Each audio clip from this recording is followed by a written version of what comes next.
Class 8 এর বাংলাদেশ ও বিশ্ব পরিচয়ের যে সাজেশনটি রয়েছে অর্ধবার্ষিক পরীক্ষা 2025 কে টার্গেট করে সেই সাজেশনটি আজকে আমি তোমাদের সাথে উপস্থাপনা করতে চলেছি। দেখো, বাংলাদেশ ও বিশ্ব পরিচয় এমন একটি সাবজেক্ট যেখানে শুধু অধ্যায় নয়, পৃষ্ঠা নাম্বারটাও তোমার জানা দরকার, কেননা প্রত্যেকটা অধ্যায় ইম্পর্টেন্ট এমন কিছু না, আবার অনেকগুলো ইম্পর্টেন্ট অধ্যায় নাই যে অধ্যায়টা ইম্পর্টেন্ট না, বাট ওইটার একটা টপিক থাকে যেটা কিন্তু ইম্পর্টেন্ট। তো এটার যেমন তোমার অধ্যায়গুলো জানতে হয় যে অর্ধবার্ষিক পরীক্ষা 2025 আসলে কবে অনুষ্ঠিত হবে সেটা আমি তোমাদের বলে দিই। অর্ধবার্ষিক পরীক্ষা 2025 কিন্তু 24 জুন অনুষ্ঠিত হবে, এবং যারা ভাবছো যে হ্যাঁ এতদিন পড়াশোনা করিনি একটু পড়াশোনা করি, তাদের সর্বপ্রথম এই ক্লাসটা দেখা উচিত। পড়ার আগে অন্তত হলেও এটা জানতে পারবা যে কোন কোন টপিকটা ইম্পর্টেন্ট। তো ইম্পর্টেন্ট টপিকগুলো আগে পড়ি, আর যেগুলো একটু নন ইম্পর্টেন্ট বা একটু কম ইম্পর্টেন্ট সেগুলোকে আমরা একটু পরে পড়ি। তো সেক্ষেত্রে তোমাদের মার্কটা কিন্তু অনেকটা আগে আসে। তো সাবজেক্ট হলো বাংলাদেশ ও বিশ্ব পরিচয়, যেটাকে অনেকে আমরা সমাজ বা সোশ্যাল সায়েন্স বলে থাকি। সময় পাবা তোমরা 3 ঘন্টা, পূর্ণ মার্ক থাকবে তোমাদের 100 মার্ক। প্রশ্ন ধারা ও মান বন্টন, এখানে সৃজনশীল প্রশ্নর মান থাকবে হলো 50 নম্বর, অর্থাৎ 5টি সৃজনশীল থাকবে। টোটাল 8টি সৃজনশীল প্রশ্ন দেওয়া থাকবে প্রশ্নে, যে কোনো 5টি উত্তর তুমি দিতে পারবা, যাতে তুমি পাবা 50 মার্ক। সংক্ষিপ্ত প্রশ্ন থাকবে 15টি, 15-এর মধ্যে যে কোনো 10টি প্রশ্নের উত্তর তোমাকে দিতে হবে। আর অন্তর্ভুক্ত এখানে তোমাদের কি প্রত্যেকটা প্রশ্নের জন্য 2 মার্ক করে, এই 10টি প্রশ্নের জন্য তোমরা পাবে 20 মার্ক, আর সৃজনশীল প্রশ্ন থাকবে 30 মার্ক। এই হলো তোমাদের টোটাল 100 মার্কের একটি পরীক্ষা অনুষ্ঠিত হবে। এবার আসি অর্ধবার্ষিক পরীক্ষা 2025 সিলেবাস কি। অর্ধবার্ষিক পরীক্ষা 2025 যে সিলেবাসটা সেটা হলো প্রথম অধ্যায়, দ্বিতীয় অধ্যায়, তৃতীয় অধ্যায়, চতুর্থ অধ্যায় এবং পঞ্চম অধ্যায়।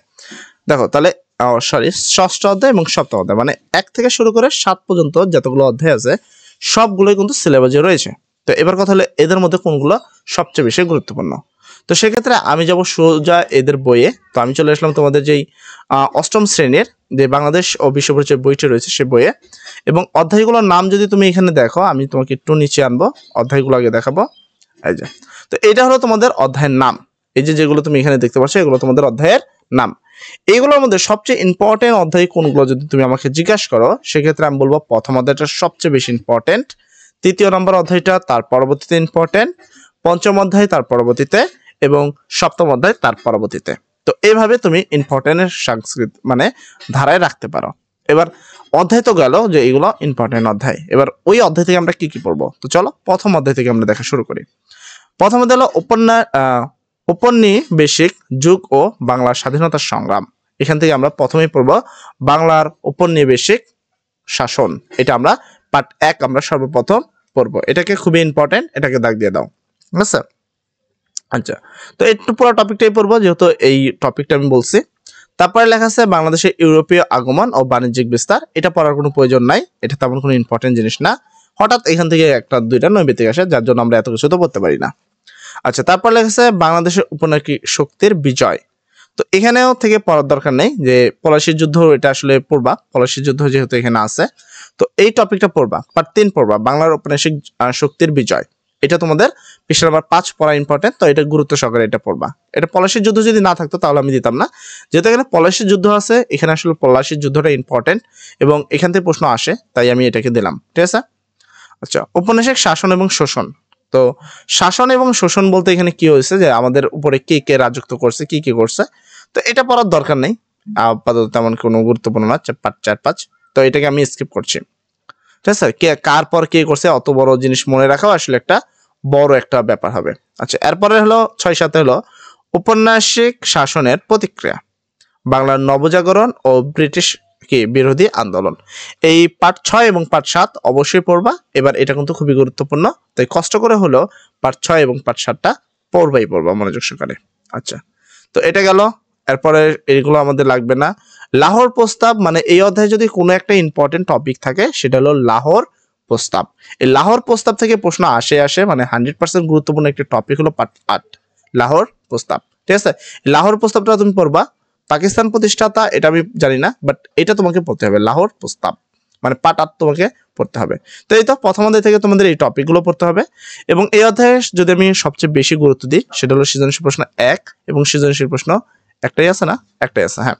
এই একটা সৃজনশীল একটাই গুরুত্ব সহকারে পড়বা, কারণ আমি যারা জানো না তাদের একটা সিক্রেট কথা বলে দিই, যে অর্ধবার্ষিক পরীক্ষাতে ম্যাক্সিমাম প্রশ্ন বা ম্যাক্সিমাম সৃজনশীল প্রশ্ন কিন্তু বইয়ের শেষে যে সৃজনশীল প্রশ্নগুলো থাকে ওগুলোই দেয়, আর নৈবিত্তিকও কিন্তু বইয়ের শেষে যে নৈবিত্তিকগুলো দেওয়া থাকে অধ্যায়ে সেগুলোই কিন্তু তোমাকে দেওয়া থাকে। তো একটু যদি মনোযোগ সহকারে পড়ো এগুলো খুব অনায়াসই তোমরা পারবা।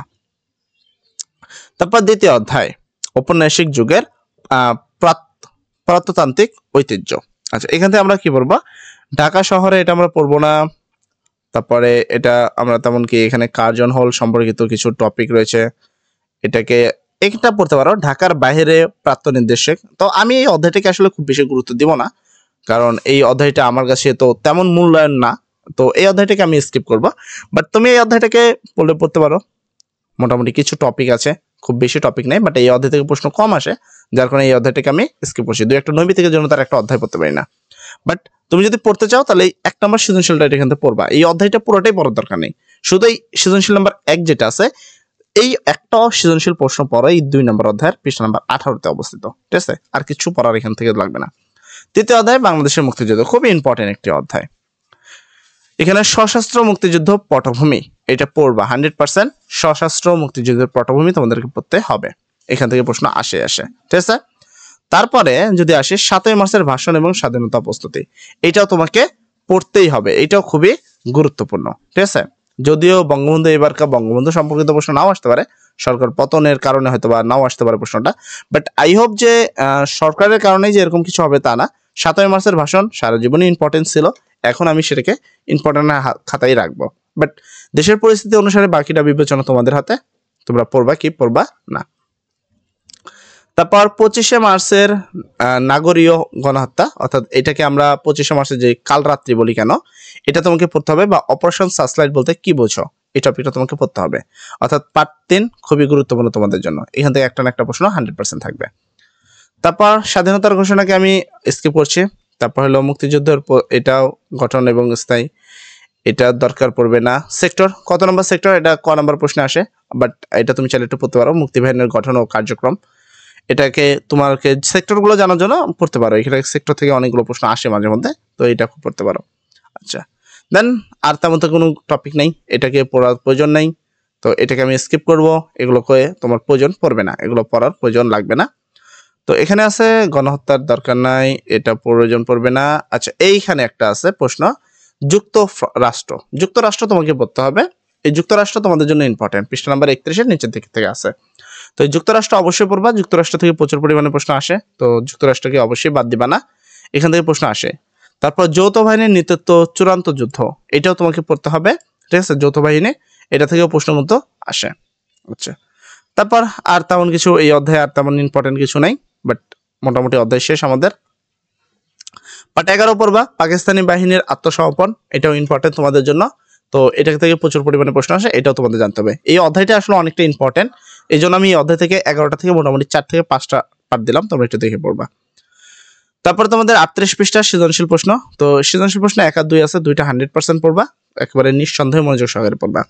তারপর অধ্যায় নাম্বার 4 অধ্যায় বাংলাদেশের অর্থনীতি, এখান থেকে পড়বা হলো কি পড়বা দেখো, এখানে জিডিপির পূর্ণরূপ কি, প্রথমত এই যে জিএনপি এর পূর্ণরূপ কি, এটা তোমরা পড়বা ফার্স্ট। তারপর পিসিআই এর পূর্ণরূপ কি, এটা তোমরা পড়বা, এগুলো তোমাদের পড়তে হবে। মাথাপিছু আয়ের অঙ্ক আছে, বাট এখান থেকে পড়বো না, আমরা অঙ্ক থেকে একটা পড়ে নেব, এটাকে আমরা জিডিপির পূর্ণরূপ কি পড়বা।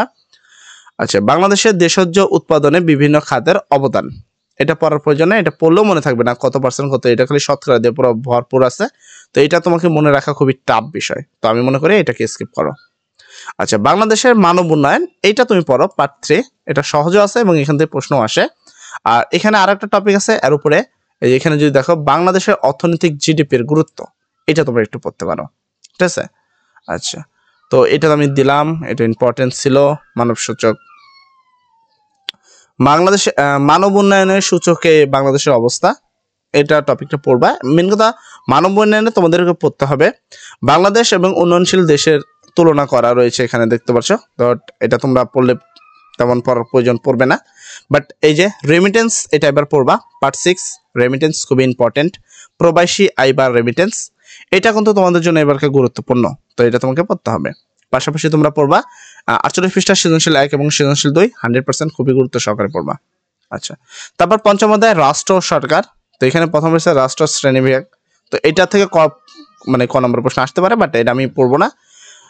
বাংলাদেশের সরকার পদ্ধতি, এইটা তুমি পড়বা পার্ট 2 কে তুমি গুরুত্ব দাও। বাংলাদেশের সরকার পদ্ধতি তোমাকে পড়তে হবে এবং খুবই মনোযোগ সহকারে পড়তে হবে, ঠিক আছে। তারপরে বাংলাদেশের রাষ্ট্রের মূল নীতি, এটা 4টা নীতি রয়েছে, এই 4টা নীতি তোমাকে পড়তেই হবে। 100% গুরুত্ব, এখান থেকে প্রশ্ন আসবেই আসবে, ঠিক আছে। এমন হতে পারে যে এই চিত্রটা দিয়ে দিতে পারে এবং সেখান থেকে প্রশ্ন করবে, তোমাকে সেই প্রশ্নের উত্তর দিতে হবে। আচ্ছা, তারপর এটা কি বাংলাদেশের সংবিধান। আচ্ছা, এটা লাগবে না, সংবিধানের বৈশিষ্ট্য আমরা পড়বো না, লিখিত বৈশিষ্ট্য আমরা পড়বো না, এগুলোকে আমরা স্কিপ করছি। আচ্ছা, এখানে তোমরা এটা পড়বা বাংলাদেশের সরকারের বিভিন্ন অঙ্গ, আইন বিভাগ, শাসন বিভাগ এবং বিচার বিভাগ। এই যে টপিকটা আছে, জাতীয় সংসদ, বাংলাদেশের সচিবালয়, সুপ্রিম কোর্ট, এই টপিকটা তোমরা পড়বা এবং এখানে যা যা আছে এগুলো সব পড়বা। আইন বিভাগ, যা আছে, বিচার বিভাগ, তো সবগুলো টপিক খুব গুরুত্ব করে পড়বা, ঠিক আছে। এরপরে তোমাদেরকে স্থায়ী সরকার কাঠামো, এটা তোমাদেরকে পড়তে হবে। স্থায়ী সরকার কাঠামো, যে অধ্যায়গুলো ইম্পর্টেন্ট থাকে সেই অধ্যায় আসলে ম্যাক্সিমাম জিনিসই লাগে, ঠিক আছে। তো এই টপিকটা পড়ে নিবা। এটা স্থায়ী সরকারের কাজ, এটা পড়ার প্রয়োজন নাই। ইউনিয়ন পরিষদের কাজ, এটা পড়ার তেমন একটা প্রয়োজন নেই, বাট ইউনিয়ন পরিষদের এই যে চিত্র অনুসারে কিছু জানবা। তো ইউনিয়ন পরিষদকে আমি গুরুত্ব দিব, অবশ্যই ইউনিয়ন পরিষদটাও পড়বা। আচ্ছা, জেলা পরিষদের দরকার নেই, ইউনিয়ন পরিষদ পড়লেই চলবে, এগুলো লাগবে না আর দরকারই নেই অধ্যায়ে। আচ্ছা, তারপরে তোমাদের 62 পৃষ্ঠা সৃজনশীল 1 আছে, এটা একটু পড়ে নিবা, তাহলে হয়ে যাবে। তারপর হলো 6ষ্ঠ অধ্যায় বাংলাদেশের সাংস্কৃতিক পরিবর্তন। তোমাদের টোটাল 7টা অধ্যায় পড়তে হবে। বাংলাদেশের সাংস্কৃতিক পরিবর্তনের পড়বা হলো সাংস্কৃতিক পরিবহন এবং উন্নয়নের বৈশিষ্ট্য। তো এটা প্রথমে পড়বা গুরুত্ব সহকারে, এটা পড়ার কোনো প্রয়োজন নাই, আমরা এটাকে স্কিপ করব। বাংলাদেশের প্রেক্ষিতে বিভিন্ন সাংস্কৃতিক পরিবর্তন এবং উন্নয়ন, একই তো কথা হইলো, তো ওইটা পড়লে এইটা উত্তর করা যাবে। তো এটা আমরা লাগবে না, এটাকে আমরা বাদ দিব। আচ্ছা, এখানে আর লাগবে না, এটাও পড়বো না আমরা, এগুলোকে স্কিপ করো, ঠিক আছে। যেগুলো স্কিপ বলে সেগুলোকে স্কিপ করো। সঙ্গীত শিল্প, বাউল শিল্প, এগুলো খুব বেশি ইম্পর্টেন্ট না, খুবই কম প্রশ্ন আসে। তো এই অধ্যায় থেকে খুব বেশি পড়ার দরকার নেই, জাস্ট এই সৃজনশীলটা পড়ে নিবা, এনাফ। তো 3টা সৃজনশীল আছে, 3টা সৃজনশীল পড়বে এই অধ্যায়ের, 3টার জন্যই এনাফ, আর কিছু পড়ারই লাগবে না তোমাদের। এই 3টা সৃজনশীল পড়লে এই অধ্যায়টা খুব অনায়াসে হয়ে যাবে। তারপর লাস্ট অধ্যায় 7ম অধ্যায় সমাজীকরণ। সমাজীকরণ থেকে কি পড়বা?